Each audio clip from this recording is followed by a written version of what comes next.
So it's Ramadan, in a city that literally never stops. How do you possibly balance that deep spiritual connection with the day-to-day demands of a place like Dubai? Well, in this explainer, we're going to dive into how the ancient practice of yoga can work in perfect harmony with the holy month. And that really is the big question, isn't it? You're juggling work, family, maybe a social life, and you're doing it all in the Dubai heat while fasting? I mean, it's a huge challenge, both physically and mentally. So what tools do we have to help us navigate it with a little more grace? And you know what? For a lot of people, the answer is yoga. But we're not just talking about crazy flexible poses or an intense workout. Think of it more like a toolkit, a system for managing your energy, dialing down the stress, and finding that inner balance that makes all the difference during Ramadan. All right, Section 1, Ramadan in the fast lane. This is all about navigating that unique pressure of trying to stay on top of your game and spiritually connected, all while fasting in a city that's always on the go.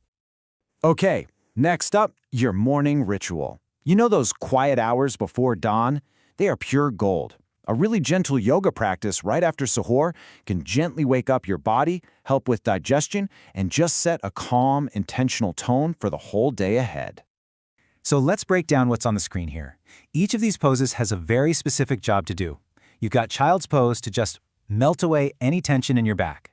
Cat-cow is perfect for gently warming up the spine. A seated forward fold is great for your digestion and calming your thoughts. And alternate nostril breathing, oh, it's fantastic for balancing everything out and getting you focused for the day. All right, Section 3 is all about beating that midday slump. You know exactly what I'm talking about, right? That afternoon wall you hit and it feels about 10 times heavier when you're fasting. Well, the good news is you don't need a whole hour. There are super simple things you can do even at your desk to get that energy back. And this is where yoga gets super practical. I mean, look at this. You can do a seated spinal twist right in your office chair to get rid of that back tension. Simple neck rolls and shoulder shrugs feel amazing if you've been staring at a screen. And legs up the wall? If you can find a quiet corner for 5 minutes, it's incredible for circulation and just calming your whole system down. Moving on to Section 4, the evening wind down. This part of the day is so crucial. It's not just about the food at iftar, it's about how we mindfully transition into it.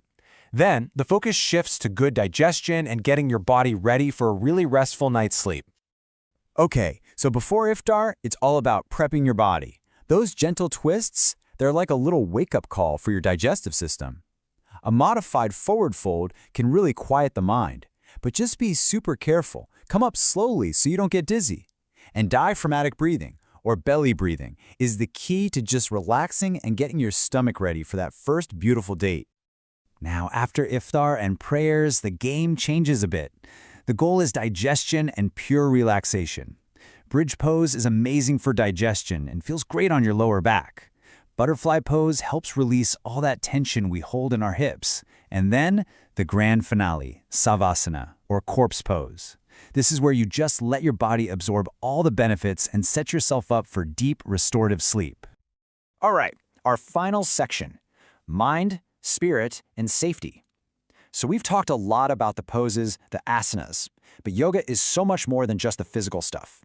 Now we're going to get into the really deep tools it offers, like breathwork, spiritual alignment, and most importantly, how to do it all safely. And that brings us to this word, pranayama. It just means regulating your breath, but honestly, during Ramadan, this is your superpower. It's an incredible tool that can directly help you manage thirst, fight off fatigue, and clear away that brain fog that can creep in during the day. Let's actually try a really simple but powerful one together right now. Box breathing. You can do this anywhere. Ready? Just follow along. We're going to inhale for a count of 4, hold for 4, exhale for 4, and hold for 4. Just doing that a few times can completely reset your nervous system. It's instant calm. And that's just one technique. There are a few others that are perfect for Ramadan. We mentioned diaphragmatic breathing for thirst and alternate nostril breathing for focus. And then there's Shitali, the cooling breath, which is, let's be honest, a lifesaver in the Dubai heat. It actually helps cool your body down from the inside. You know, this really gets to the heart of it all. This physical practice isn't something separate from the spiritual journey of Ramadan. It's a companion to it. It can actually make it even deeper, even more meaningful. I mean, just look at how beautifully these ideas line up. Yoga helps you cultivate the exact same mindfulness and patience that are so central to Ramadan. That focus you find on the mat, you can bring that directly into your prayers for deeper concentration. The discipline it takes to practice strengthens the resolve you need for fasting.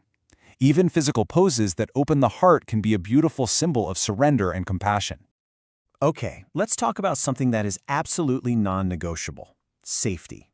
As amazing as all these benefits are, your well-being has to come first, period. Especially when your body is already working so hard while fasting.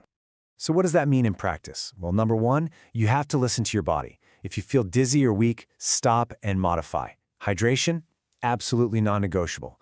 Drink tons of water between iftar and suhoor.